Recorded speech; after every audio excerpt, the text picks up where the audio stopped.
was teaching a group of teenagers in a school last week, and I was talking to them about how when I wrote my diary when I was 13, right, I remember, putting a lot of effort in, making sure I'd got all the events right in the correct order and exactly how I felt about all of them, right, and then I'd read it back and it wouldn't feel true, even though it was all there and I put it all in.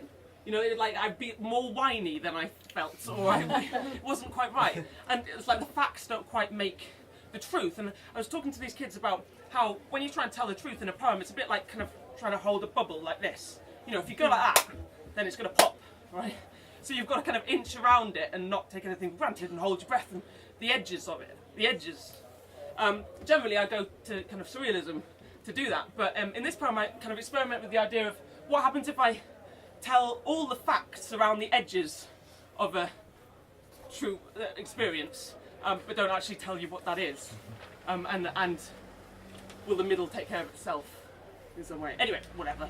So, it's called Facts.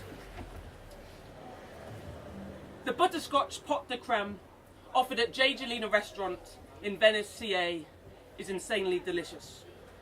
In her death row fantasy, Nadia chose butterscotch pot de creme for her last meal, and I'd have Arabian food and fish and chips to remind me of home.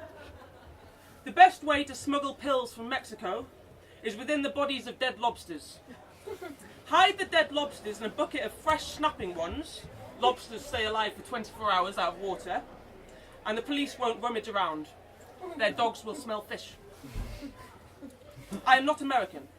At 12, I smoked roll-ups on the aerial footbridge of Housestein Gorge in my dad's brown leather jacket, with my hair dyed the colour of suitcase.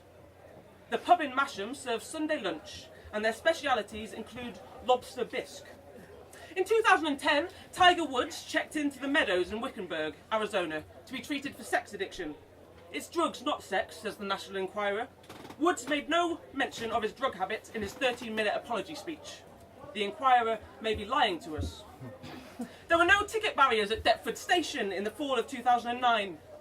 The grocers opposite the Albany Arts Centre sells the retro sticks of Wrigley's spearmint gum. No sugar-free pellets. Get a little closer is a slogan shared with Arid Extra Dry deodorant. I flew to Atlanta on the anniversary of John Lennon's death. My ex-fiancée works at the South Bank Centre with my mother, and my friend Sarah has played guitar in the Queen Elizabeth Hall and the Albany, I think, but none of them knew about dead lobsters hid amongst live ones. The Enquirer would profit from a Tiger Woods drug orgy.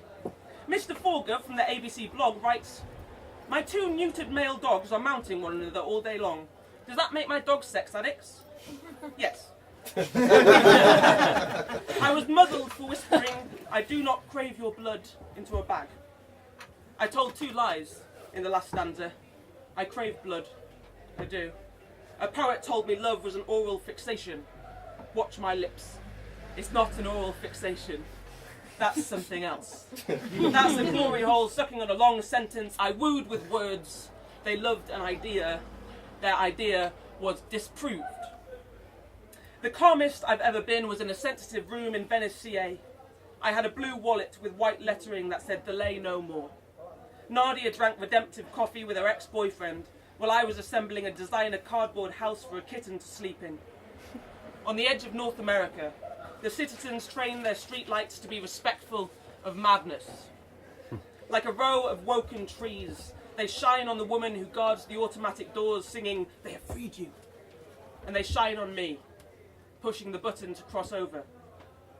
I will never return to the butterscotch sands of Santa Monica, or the communal ashtrays of Walnut House where the misfits whoop my name. I haven't the cash or the energy, not even for Nadia, whom I adore, not even for one last meal of clean American lobster. Thank you very much.